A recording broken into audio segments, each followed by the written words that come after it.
Hi, Assalamualaikum warahmatullahi wabarakatuh, and good afternoon to everyone. Hi, guys. Welcome back to the Homage Web Series. I'm Muhammad Minsha, will be your host today, and we'd like to extend a special welcome to our guest of honor, our gorgeous guest, Professor Dr. Shahrul Bahyah, a geriatric specialist, and she will be our Miss Pastor today. Professor Dr. Shahrul Bahyah is the head of medicines and the consultant geriatrician at the University of Malaya. And after completing her geriatric training in Wales, she returned home to Malaysia and has played a key role in the research and clinical education of the elderly and geriatric care in Malaysia. Professor Dr. Sharubaya is also the founding members of the Aging and Age-Associated Disorder Research Group and the Deputy Dean for the postgraduate program at the University of Malaya. Okay, and for today's topic is regarding about we'll be debunking dementia and Alzheimer's myth in conjunction of the World Alzheimer's Month, and I will give a few introduction for this Alzheimer's and dementia. According to the Alzheimer's Disease Foundation Malaysia, there is currently over 250,000 people living with dementia in Malaysia. This is due to the fact that most family members view this dementia symptom as normal aging and hence do not seek for any medical treatment. Okay, and I believe that I will hand it over to our guest, Professor Dr. Shahrul Bahyah, for maybe like a self-introduction and also before we go to the first question. Yeah. Thank you, Ben, for that very kind introduction. Hello, everyone. Thank you for having me. First and foremost, I'm a geriatrician, so I specialize in complex medical problems of old age. So I work at the geriatric unit here at University of Malaya Medical Center. The other titles were my academic designations. But what we do at PPUM, UMMC, and also at UM Specialist Center is we run memory service. So I'm very happy to provide a little bit more of an insight and to answer any questions that you might have about dementia, not just Alzheimer's disease. And just to kick off our World Alzheimer's Day, which is coming soon, and create more knowledge and awareness as our population in Malaysia ages. Sure, yes. Okay, I think without further ado, we will go to the first question. Okay, what is dementia and is it different from Alzheimer's? But yeah. So dementia has got many terms over the ages. I mean, what we in Malaysia tend to sort of regard is penyakit nyanyuk. And of course, the more common term is dementia with an S, as opposed to dementia with a T in English. It is... a lot of people ask me, I've got Alzheimer's, but it's not dementia, is it? Or the other way around. What it actually is, dementia is an umbrella term. It's a general term for many different types of dementia, one of which Alzheimer's is the most prevalent, most common. But there are other types of dementia. So if you've got Parkinson's disease, you may later on in the course of your Parkinson's disease develop memory loss or cognitive impairment. So that's Parkinson's disease dementia. If you've had previous silent or obvious strokes in the past or multiple strokes, you may have what we call a vascular dementia. Okay. A lot of people in Southeast Asia have a combination of Alzheimer's plus vascular risk factors. They've had previous strokes, high blood pressure, diabetes. So they fall into what we call a mixed picture dementia. And those who don't come with memory loss, but they have features of aggression, agitation, change in behavior all of a sudden, then they have a very rare genetically inherited type of dementia called frontal lobe dementia.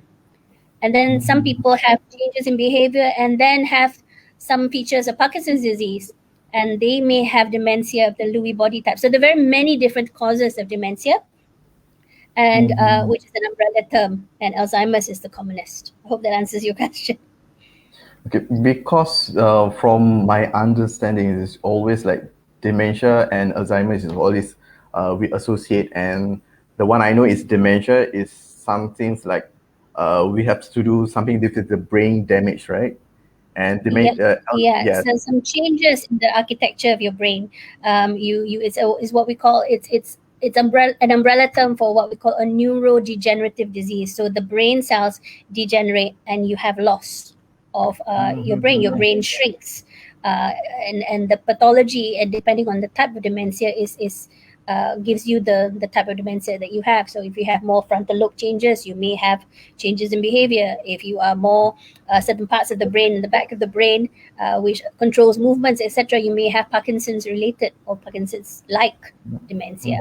So Yeah. means Uh, that it's depend on the different, different yeah. parts of the brains yeah damage. Okay. And how it degenerates and what are your risk factors for developing it. Okay. And I also, well, we also that know that for the person who living with dementia, they also have this kind of, like a depression.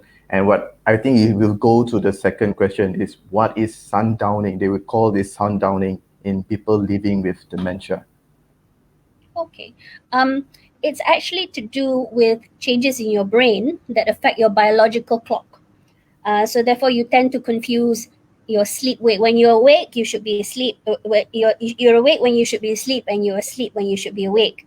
So reversal. So sound dawning is a phenomenon where the person with dementia, usually the moderate to severe type, become a bit more unsettled, a bit anxious, a bit more active or agitated in later in the day and towards the evening, and it can extend into the night, causing sleep disturbance, which is quite worrying and quite frustrating for people who are looking after them.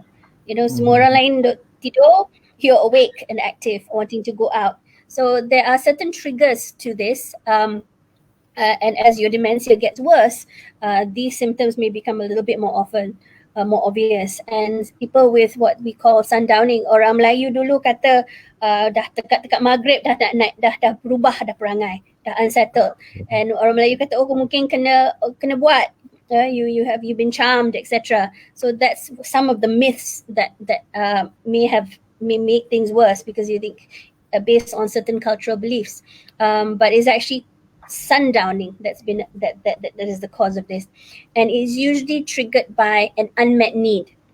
So if they for example during the day, for example if you live in a nuclear family where you have dementia, your children are at work all day, your grandchildren are at school, so you are actually quite bored during the day, not doing anything much, no cognitive stimulation, and then petang is when the children come back, the grandchildren, there more noise, more activity, so you're excited.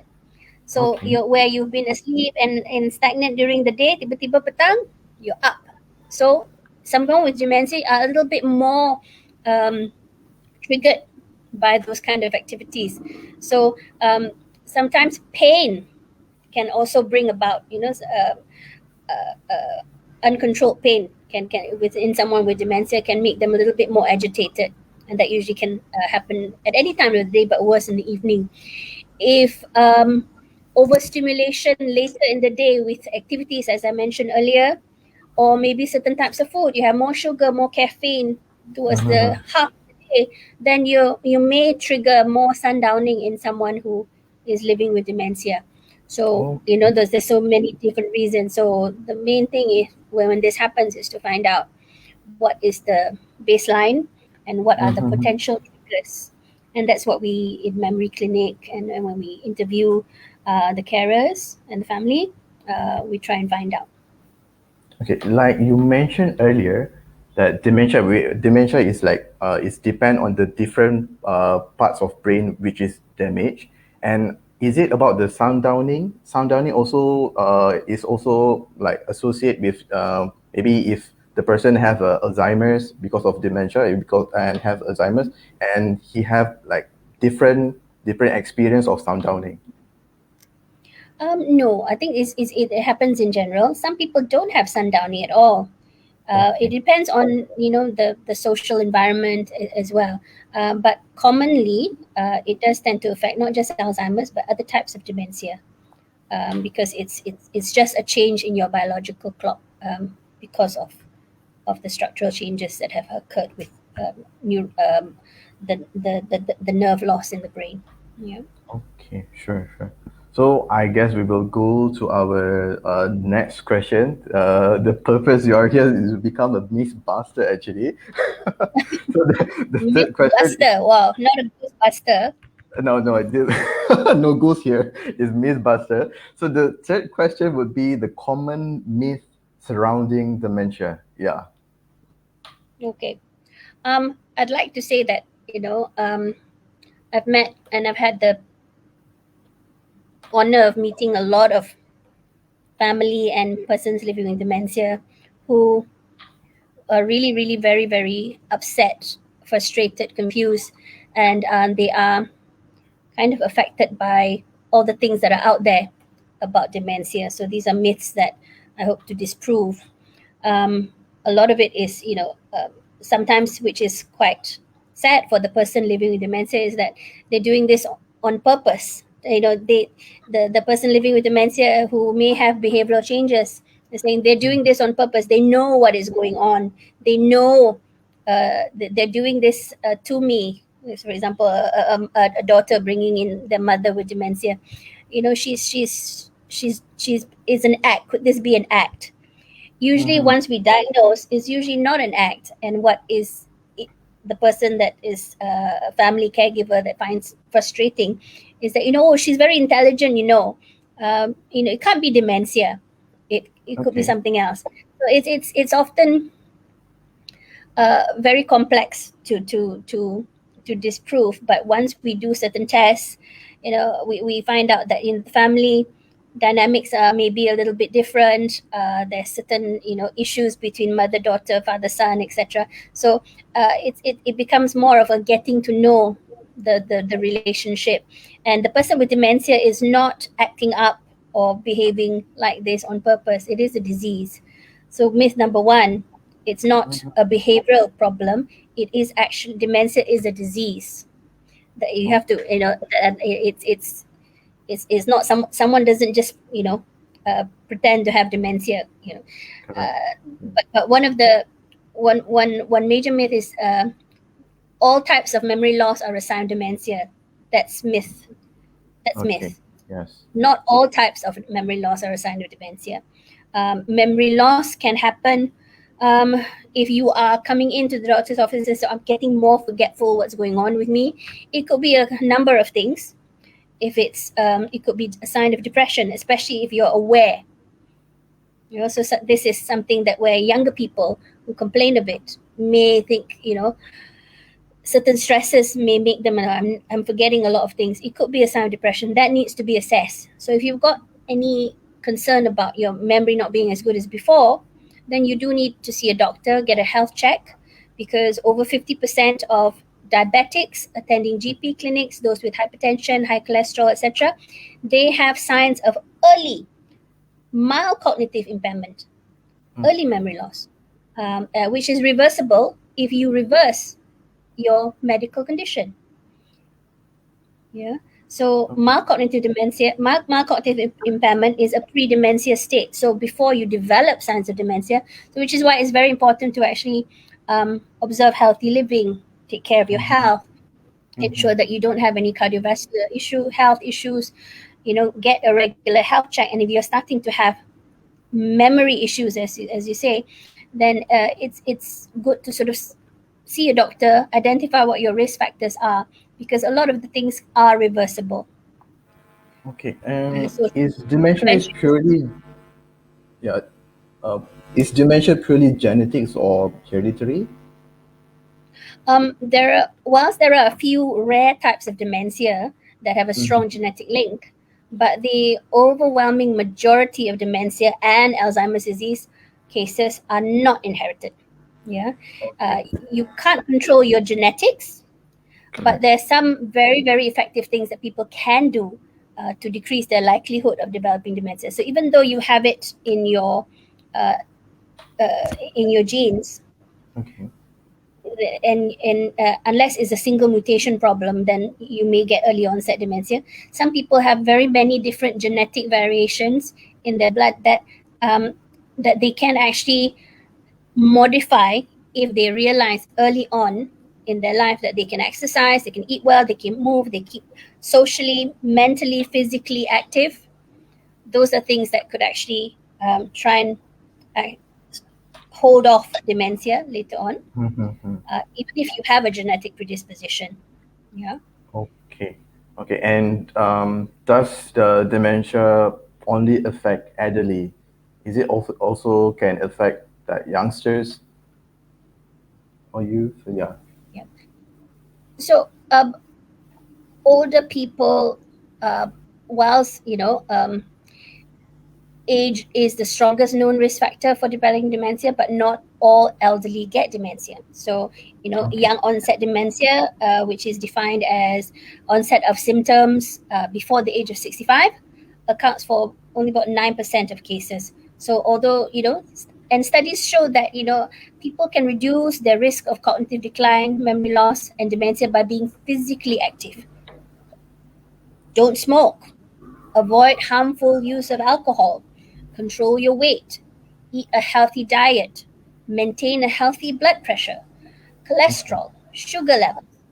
Uh, any additional risk factors is depression, being socially isolated, not talking more, having very low stimulation socially, not having a negative mindset, not um, wanting to improve yourself, having low educational attainment, cognitively you're not very active. Those kind of those are risks that people can modify early on. So, whilst if even if you have it in your genes, if Mm-hmm. you are actually very different in lifestyle from your parents who may have dementia, you will be able to slow down and actually prevent yourself from getting it. Yeah, because there's it's a balance. Yeah. So if your parents were diabetics, if you eat the same Mm-hmm. way, you live the same way, you move or don't move, and your physical lifestyle is pretty much the same with your parents, yeah, you are going to get diabetes. Yeah. All right. Same goes Okay. for It's heart depend disease, and also from our lifestyles. Yeah. yeah, and same goes for dementia. Yeah. Okay. And does memory loss always lead to dementia? Um, Yeah. it's important to remember that memory loss doesn't automatically mean that you have dementia. So, as I've said before, there are many reasons why you may be experiencing cognitive problems. And this could mean stress, depression, some people with low vitamin deficiency, anemia, low hemoglobin, they may feel very tired, difficult to focus. If you have thyroid problems, thyroid abnormalities, you may have, you know, difficulty in concentrating and focusing. You Mm-hmm. may seemingly become depressed. So those are the things that can be reversed Okay. and needs to be checked and assessed early on. So if you do have symptoms of cognitive decline, memory loss, feeling a bit sluggish, not really focusing, you do actually need to see a doctor, ensure that this is not an underlying health issue that can be easily reversed. Okay. So Mm. it goes to the next question. Is I think it's a common myth. Like everyone think, is it dementia is fatal? Okay.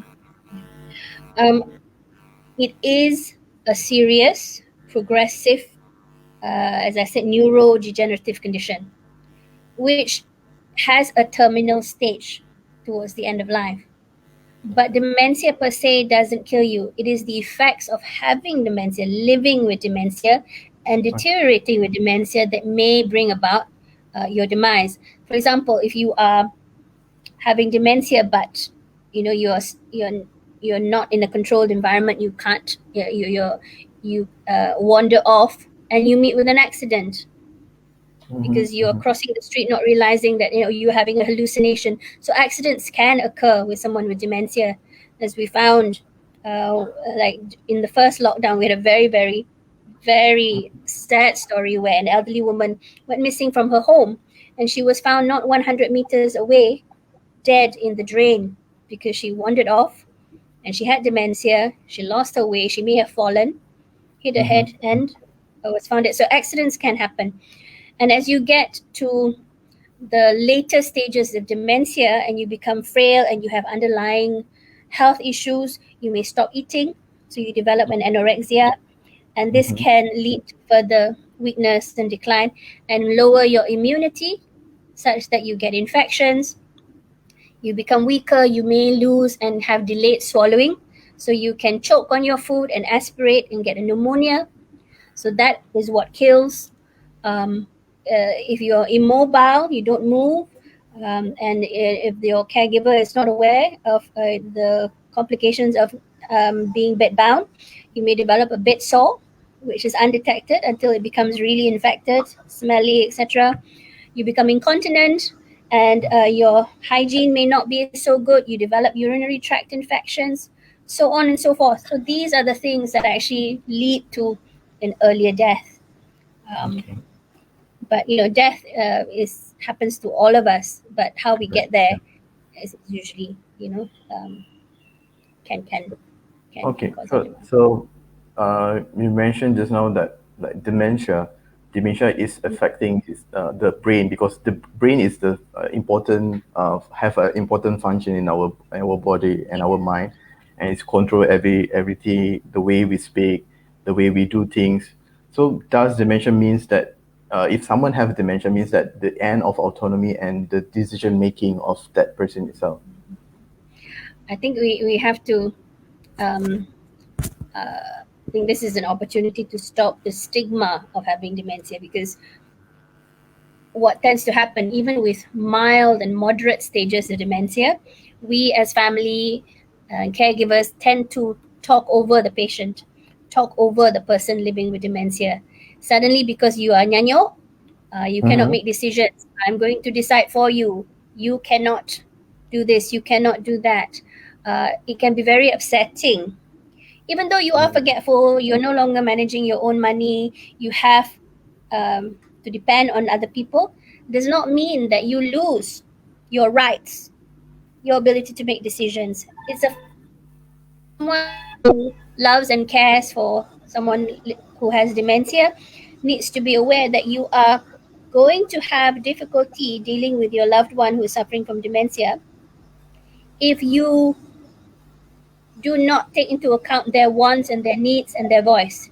They may not be so able to verbalize their needs, but if you look after them and you understand, you can anticipate their needs, you will have less challenges as they decline.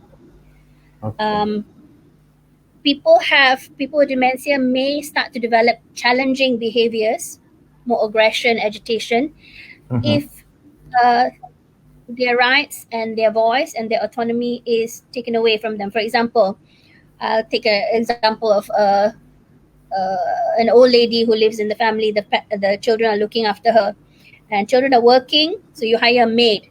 So that maid is Mm-hmm. someone new. So if the old person with living with dementia is used to handling her own space, who's very Okay. private, who um, uh, likes to have her own personal space and time. The kitchen is hers. This area is hers. So if you have somebody that's new, like a maid, that comes in suddenly, wants to take over, you know, doing certain things, comes into the room, doesn't introduce herself, because the person might not be somebody that's recognizable. So if you have short-term memory loss, you may not recognize the person. So you may Okay. feel scared or you may feel angry. Who are you? What are you doing? If suddenly this stranger whom you've never met is starting to change your diapers, Okay. you know, Yeah. um, and doesn't speak the same language, for example, that might cause like, hey, challenging behavior. So you may have a fight of that. So it's very, very important to, when you get someone new to the family with the person living with dementia, to actually introduce slowly, calmly, and get the person who is looking after your mother or father to be respectful, understand. And anyone Mm-hmm. who is looking after someone with dementia, I always say you need to have a lot of love and patience. Correct. Yeah, and if you are past your limit, because it's very stressful looking after someone living with dementia, um, as a Most probably they caregiver, will become like you need to memberontak, right? Like in Malay we call memberontak. memberontak, naik amok, semua mengamuk. All those things can happen. So yeah, caregivers also need to uh, take care of themselves. Now, I mentioned about as part of your question was, does it mean that older people can't decide for themselves? When do they start losing autonomy and decision making? I think that's usually need to be decided between the family, the patient, and the doctor, because there are certain Mhm. things, that if the family are respectful, they will maintain the person's autonomy by a certain time. And it's important to try and get that autonomy and decision making early on in the diagnosis, which is why it's important to detect and Mhm. have strategies to slow the decline of dementia early on in the consultation, because you need to have a care plan. Because what if mom suddenly becomes very confused? What if it's very progressive? What are the plans for her care? Do we want CPR? Does she want to be in hospital? Does she want life support? What will she decide to do with her house? You know, Mhm. where is her will, etc. So kind of it's good to have an early diagnosis so that whilst the person is able to actually decide, they can and they should. So it means that we have to include the dementia person in decision making, correct? As far as they can and are able to rationalize certain things. Yeah. Okay. Because if you Okay. start taking that away early, then you know where does it you may run into problems later on. It's hard. So it's very Yeah. important that with your memory clinic physician, start thinking about a care plan, start thinking of a contingency plan. Right now we live in a pandemic. A lot Correct. of older people, not even old, younger people are coming in and in emergency, in a crisis, and then suddenly they pass away, and there's no contingency plan. Mm-hmm. So we are living in this era now. I think it's always very very important to have a care plan so that you can be more supportive of your loved one with dementia, so that then kalau what is one of the questions that I got from one of my family caregivers is, what if kalau mak dapat kalau saya dapat COVID, mak Mm-hmm. saya nyanyuk duduk kat rumah. My mom is at home living with dementia, but what if I get COVID, I can't look after her, what will happen to her? I said, well, you Right. need to plan Mm-hmm. with friends, family, other caregivers. Should anything happen to you, what will happen to mom? What about her medication? What about her food?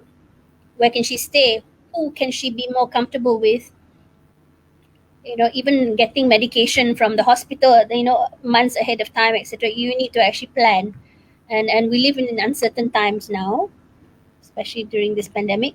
We need to think ahead and do speak to your doctors. And if your doctors are not very responsive to this talk, push them, because not all doctors are the same. Push them to actually try and look. I need to make plans, ahead for my parents. Yeah. Speaking of the caregivers, right? How can the caregiver better support those with dementia, especially if they are experiencing like delusions or turbulence behavior? I think there are two parts of this question. I think, how can caregivers get better support for themselves, Correct. and how can they better support those with that they're caring for with dementia? Because Yeah. I think first and foremost for any caregiver that's looking after someone with challenging behaviors is that you need to be aware of what is dementia, how can it affect my loved one or the one I'm caring with. um, what am I doing that is supportive? What could I possibly be doing that might be triggering these behaviors? And Mm-hmm. sometimes there is no answer, but through knowledge, being educated on what dementia is and what the person is suffering from, and what to anticipate, and to understand the care needs of the person that you're looking after. I think that's half the battle won for the caregiver. And the other thing is, how can they support themselves through knowledge and education, through Correct. having support of other family members, other support systems, through Alzheimer's Disease Foundation, for example, through other agencies that support older people living with dementia, a caregiver support network. We have just launched 2 years ago Dementia Talk, which is an online portal that was developed by UK scientists with linguistic colleagues here in the Faculty of Medicine, University of Malaya, from University of Newcastle, University of Malaya Language and Linguistics Faculty, Dr. Lila Koran. They've developed Dem Talk Malaysia, which is an online communication web page. Okay. So Dem Talk Malaysia, if you Google it, you will have information for caregivers that can, and it's translated from English to Malay, Tamil, Mandarin, other dialects, and you can actually find out about how to deal with challenging behaviors. What is dementia? I'm a caregiver. How can I do things better, etc. So there are online portals that are available, and there are also places in which you can go and receive support and help as well. With the Alzheimer's Disease Foundation Malaysia, they do a lot of caregiver training. So look out for that. There are lines and numbers that you can call for ADFM to and this Alzheimer's World Alzheimer's Day. They have several sessions that are going on this whole week that also alongside this one to support education and awareness. So Homage as well is doing a lot in this manner. So this is certainly an online portal that you could actually try and get information about. But to the second part of your question, how do you support those with dementia, especially if they're experiencing delusions and turbulent behavior? Yep. My tip to caregivers: when your loved one is going up, you must come down. Because if they are going up, getting angry, agitated, and you are saying, why are you doing this? Why? You should stop, and you also are up there, you're never going to diffuse the situation. So when they go up, you come down. When they're down, then you stimulate. So, and it's knowing when and knowing what are the triggers. What could have upset. Sometimes there's no reason. Or it could just be that time of day where they're having their sundowning. Okay. One of the things in which to try and if they experience delusions, they are convinced that somebody has stolen from them, etc.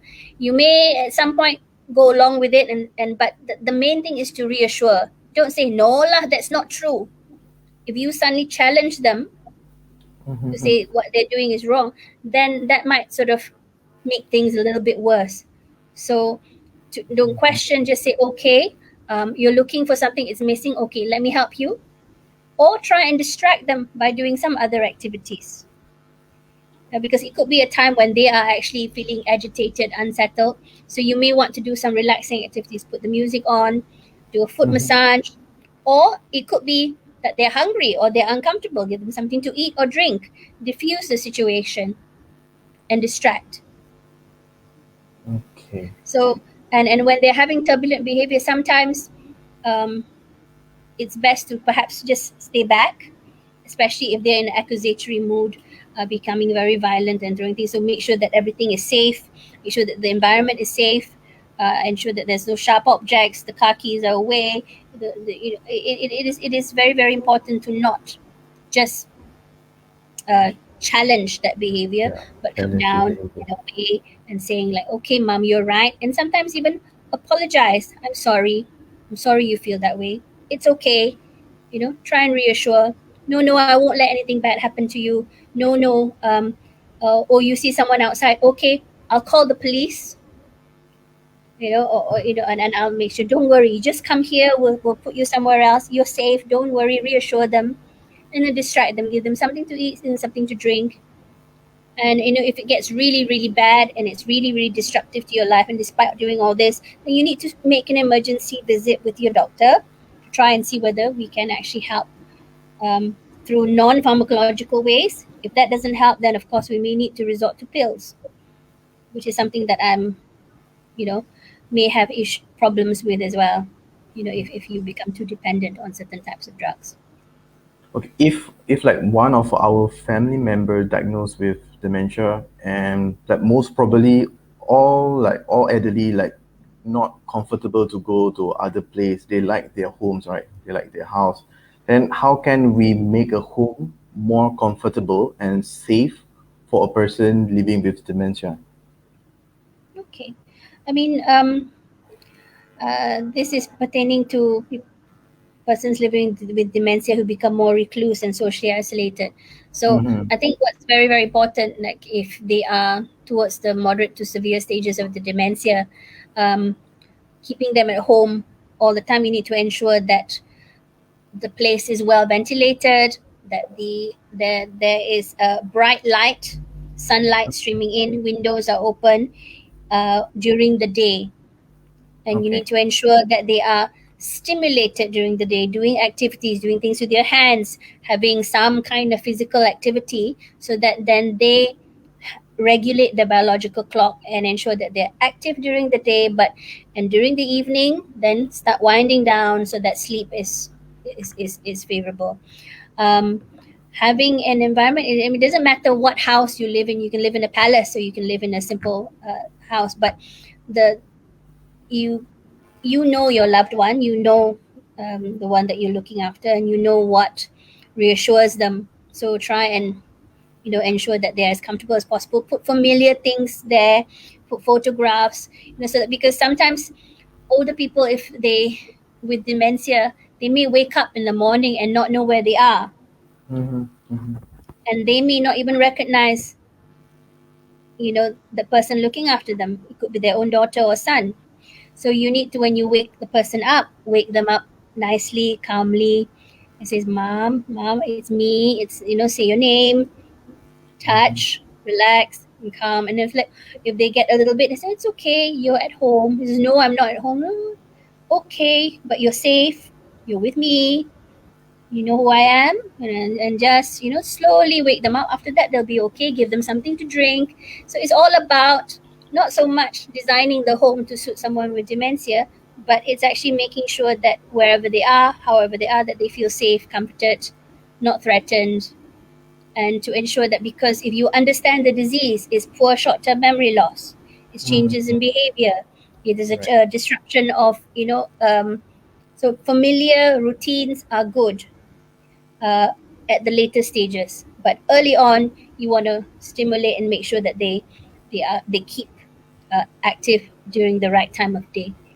So engage communication with Okay, the person. Yeah. conversations. Sometimes even if they don't remember certain things and they tend to go to the past and selalu cerita-cerita lama berulang-ulang, you tend to sort of repeat. That's okay, because that's where they feel safest and they're most familiar. You start bringing up new things, Mm-hmm. then it might be. So what we do is, we would like to do is what we call reminiscence therapy, where you open up old albums and then get them to go back to their earliest memory during their childhood, perhaps show a photo, show a memento, a piece of jewelry, something that they connect with in the past, get them to tell you about it. So that makes for conversations, that makes for more animation, because they are in the element, because they remember that. Even if they get it wrong, their first car, their first house, their first boyfriend, their first husband, or whatever, it is a memory that they have, and it may bring them joy. It might show them an old photo. "Oh, this apa ni? Who's this? Huh? What occasion was this?" It might come back to them, and that in itself exercises the brain and creates nice, happy memories and feelings. And that's something that, if you're not too stressed as a caregiver, something that you could actually engage your loved one with. Because that in itself is therapy. Massage is always good, making sure that they feel, because you know um, underlying medical problems can also make them feel unsettled. Someone with dementia and is also a diabetic, you need to make sure that their sugar is not too low or too high, because Mm-hmm. that can also make them a bit more anxious or agitated. Underlying infections, if their personal hygiene is not so good, they're prone and they're on diapers, they tend to get urinary infections. You need to ensure that that hygiene side of things is okay. Make sure that they're not constipated, because being Mm-hmm. constipated can also create challenging behaviors, because they can't poo and they can't express themselves. So what do you do? So it seems a lot, but Mm-hmm. a lot of the things do make sense once you Right. know about. And this is where, people who've looked, other caregivers, us as physicians, um, the organizations that support like yourselves here are Mm-hmm. the ones that could actually help support your journey as a carer and your journey living with dementia, if at all. Mm-hmm. Okay. Yeah. And how can a caregivers better care for themselves as someone looking after a person with dementia? Yeah. Don't isolate yourselves. Look for Mm-hmm. others that are going through the same as you, and you may find that actually I'm not so bad. I'm not so worse off. And when you are attending a forum or caregiver training session, you meet other people. This is, oh, I tried this with my mom. Maybe this will help, etc., etc. So it's to keep yourself well informed. Meet other caregivers. There are forums like this that you can share your experiences. Join the society, get more information, because keeping informed, keeping up to date, and also learning how to care for yourselves in terms of, if you're the only caregiver, then that's really truly bad luck. But you need to also find some way and some time where you keep your own self preserved. Take care of yourself, take care of your health, ensure that you're up to date with your health status. You're no good as a caregiver if you don't look after yourself. You Correct. need to actually prioritize you in certain expenses, because self-sacrifice is not going to be good for you or your loved one. So it's tough. It's tough, which is why, in Malaysia we really need to actually strengthen our community support network, which is why when I get called for talks like this by agencies like Homage and ADFM, etc., I'm so happy to share my experiences and spread the word, because uh, this kind of support, this kind of spark, this initiative um, cannot be totally reliant on hospital systems Correct. anymore. It needs to be in the community. We need to start developing dementia friendly, age friendly communities, green spaces for older people to feel safe, infrastructure that can allow for seniors to engage and have activities that are safe for them, have caregivers, come together in a community hall, for example, to exchange. That needs to start within a kampong, a community, and Mm-hmm. we may have lost that. As we need to build it back up again, which is why I'm glad that these initiatives are still going on. There's hope yet. Okay. Okay. Um, I have my own personal question here. Sure. Yeah. So my question is, but what if our plan to fight or maybe to reduce the dementia case, especially in our country in Malaysia? Yeah. Well, we mentioned about knowledge, education, and awareness, but we actually Mhm. need a plan, because our healthcare infrastructure, our support, our economy, etc., may not sustain our rapidly aging population. So, as Correct. part of WHO's United Nations Sustainable Development Goals, one of which is to leave no one behind, no one vulnerable behind, there is part of it is the Dementia Action Plan. And Malaysia has come together via with geriatricians, nurses, therapists, Alzheimer's foundations, other social care networks, primary care physicians, a whole multidisciplinary, and other agencies, social welfare, etc.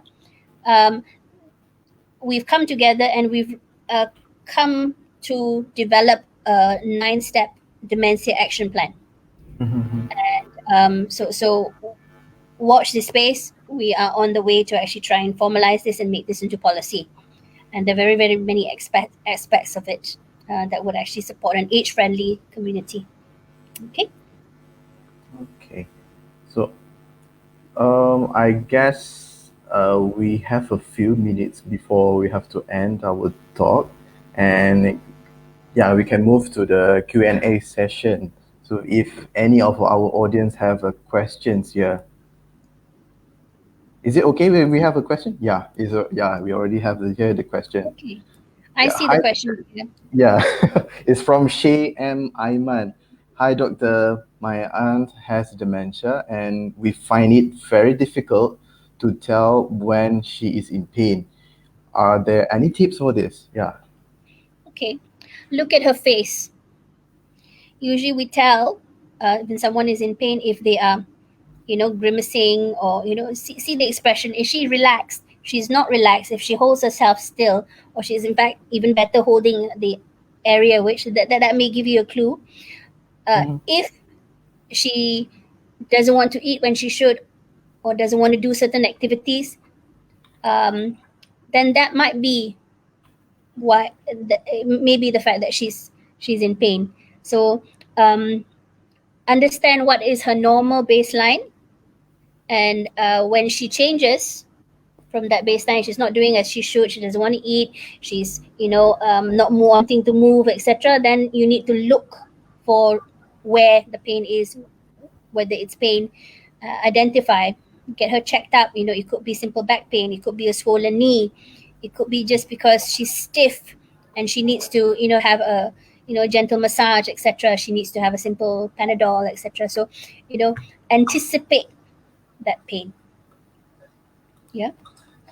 Okay, so I guess we have answered the question, and we do have one more. Well, it's quite a long question here. It's from Tay BG. Hi, Prof. My mom is mid-stage dementia. She is wheelchair bound, so we usually bathe her. She used to be okay, but recently she can suddenly became very agitated and could not recognize me as her daughter and started to be aggressive in the midst of bathing. Wonder if there is any technique to calm her down at this moment. Okay. Okay.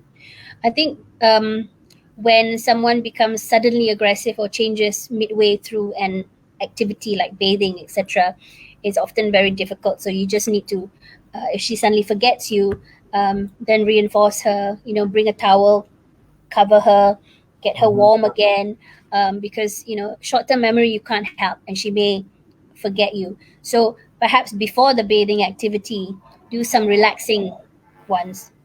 Tell her what you're going to do. Take a warm bowl of water, a bit, just to actually get her used to the temperature, and then slowly, and then all along tell her what you're doing. Maybe put on some relaxing music. you know get her engaged, get her distracted, talk to her during the Mhm. activity, so that she knows. So it's a continuous thing. It's very difficult, and only you know when you're in that situation. But if all else fails, just wrap her up again, get her, and don't force the issue. Don't continue with that activity, because then she might be even more agitated. So try and bring her back. Okay, cover her, get her warm again, and then maybe try again later on when she's a bit calmer. Mhm. Because it's very difficult to calm them down once they've gone up. So it's the next thing to do is just, okay, stop the activity, calm her down, etc. But before starting it, maybe get keep reminding her what you're doing, you know and as I mentioned before, talk her through, distract her, get her to hold something, get her to hold a washcloth, rubber ducky, anything that will actually get her a little bit more distracted whilst you're doing what you need to do. Okay. Correct. Hope that So helps. the main thing is the communication, right? So we do have a question here from our care pros. Yeah, Dina Lim Ailing. Hi, Prof. Is it possible for patients who have neurological issue fake dementia? Um, let me just try and understand this question. Is it, are there any neurological issues that might mimic dementia? If that is the question, then it might be the case. Yes, there are. But it needs, you need to see a neurologist, and often neurologists work very closely with geriatricians like myself, because it could be a Parkinson's plus kind of situation. It could be Parkinson's disease, or it could be another type of Parkinson's disease where it affects their behavior. Okay, so the neurological disease often needs to be managed. It could be uh, what you call a kind of a speech, a neurological disease that is an inherited one that affects speech, and therefore they can't express themselves. And Okay. people looking after them may think that they're actually dementing, they're not talking properly. but it's actually a neurological problem. So there are, but whatever it is, to try and get checked. If in doubt, always see a neurologist who will then, if and see, because not all dementias, that's why we need to actually, when we assess for dementia, we do a basic health check. We check the heart, we check the lungs, we check for any physical problems, we check the neurological system, because it could be signs of a stroke. It could be Mhm. that there's problem with the heart that is causing problems here. Could be a circulation problem. If there is narrowing up here, if there's you're not having enough blood supply going to your brain, that might mimic uh, a stroke, and it can also come hand in hand with dementia. But it's actually, what do we need to treat? We need to treat the heart and the underlying stroke, manage the risk factors, the vascular risk factors. It could be, as I said before, it could be sort of signs of very high sugars or fluctuating sugars, and they're confused and they're older. So it might be a delirium, something that's sudden, acute confusional state, may not be dementia. It could be underlying chronic infection. It could be, uncontrolled sugars. It could be, a sudden mini stroke, etc. So we want to actually, bottom line, get it checked out if in doubt. Okay. Okay, We receive a lot of questions here, no so I guess problem. that I think we take two more questions. Yeah. So the next question is okay. Yeah, it's from Anusha Ramachandran. Okay. The question is: my mother-in-law is 89 years old, and she has been diagnosed with dementia 7 years ago. She has been bedridden for 2 years now. She has a fear of being alone and cannot be left alone even for a few minutes. At night, she shouts and don't sleep for days, thus affecting caregivers' sleeping time. And since she has a weak heart, doctor are not giving her any sleeping pills. Is there any we can do for her to make her sleep and also stop her shouting at night? Yeah. Anushya, I feel for you. That's very tough, and that's often, because she's bedbound and dependent, and she's at the later stages of a dementia. I'm sure you're all doing everything possible to ensure that she feels safe. It would really depend. Again, this is what we call sundowning, and she's more active and shouting at night. So it may mean that, as I said earlier, those kind of behaviors are unmet needs. So is she cold? Is she, maybe hungry at that time? Give her something to eat. Is she in pain? So we need to anticipate what the triggers could be. So make her as comfortable as possible, more active during the day, having the right sort of foods during the first half of the day, non-caffeine, non-sugary, later half of the day. Um, you know, put on a balm or something warming so that, her joints are affected. So it depends on what are the triggers. If she's feeling agitated and shouting, and she's feeling scared, then have someone there to reassure her, give her something to drink, something warm and milky. It could be hunger. So it's that. But in bar sleeping pills and antipsychotics, the thing is, you don't want to quieten her down to the extent where it affects her heart. So certain things that I have tried are things like melatonin. It's the sleep hormone that will actually help regulate sleep. That can sometimes help. Yeah. So firstly, identify what are the triggers. As far as possible, active during the day, more uh, calm. Anticipate triggers like hunger, pain, thirst. And reassure as much as you can. Make sure that there's a night light. Make sure that the temperature is okay.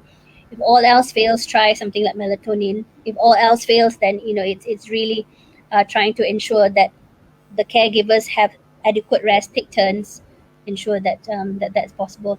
It's very, very difficult um, Yeah. to advise. We would need to see her to see whether there's any ongoing issues that's causing her to shout out like this. If it's nothing physical, then of course it's all psychological. Then we need to um, do something about it. Okay. And yeah, we do have the last question here. Is from our Kepro Joe Kim. Hi, Professor Dr. Shahrul. I have heard that there are three stages of dementia. How do I access which state of dementia someone is in? Well, it's very much dependent on the type of dementia. Generally for like Alzheimer's, there's the mild, moderate, and severe type. Yeah, so you go through different stages. So the mild one will be more, they're still functional. To look at them, you won't notice that there's anything wrong. They're able to take care of themselves. They To casual conversation, non-complex, basic conversations, they're able to engage still. To moderate, then it comes to the stage where they are unable to do their what we call instrumental activities of daily living. They're unable to operate the phone. They no longer manage money transactions. They are confused with complex tasks. Maybe they've abandoned things like cooking. So, and they may start going into not really being able to self care as much. And then, of course, when you get severe, you get more dependent, totally dependent, bathing, dressing, and other basic activities of self care, and maybe becoming incontinent, bedbound, etc. So those are the various stages. It's very difficult. Some people can be mild, moderate. Some people can be moderate, severe. So it's best to discuss with your physician to sort of ensure that each stage is supported. Yeah, hope that helps. Okay. I'm so sorry, everybody, because we can take more questions here. So we are already at the end of our session here. Thank you so much for the knowledge and useful Uh, information regarding dementia and also Alzheimer's. I believe all the audience are now like well versed regarding the difference between the dementia and also the other like Alzheimer's. And on behalf of Homage, I would like to thank Dr. Shahrul Bahyah of being willing to spend some time with us to unravel my the myth pleasure. and busting the myth. Thank you, everyone. Yeah, good afternoon. Bye. Bye bye. Thank Bye. you. Take care. Bye.